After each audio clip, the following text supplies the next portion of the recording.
ಅಂಬಿಗರ ಚೌಡಯ್ಯನ ಹುಟ್ಟಿದ ಸ್ಥಳ ಮತ್ತು ಐಕ್ಯ ಆದ ಸ್ಥಳ. ಈ ಸ್ಥಳದಲ್ಲಿ ಜನವರಿ 14ರಂದು ಜಯಂತ್ಯೋತ್ಸವ ಮಾಡ್ತಾರೆ.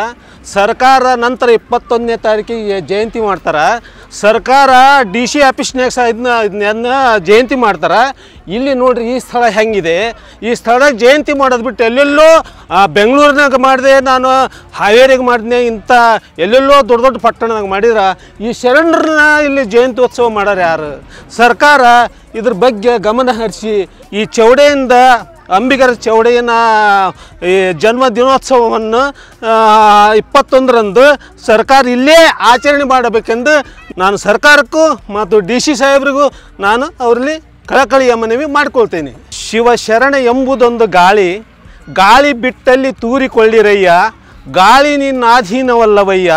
ಶಿವಶರಣ ಎಂಬುದೊಂದು ಗಾಳಿ, ಗಾಳಿ ಬಿಟ್ಟಲ್ಲಿ ಬೇಗ ತೂರಿಕೊಳ್ಳಿರಯ್ಯ ಎಂದಾತ ನಮ್ಮ ಶಿವಶರಣ ಅಂಬಿಗರ ಚೌಡಯ್ಯ.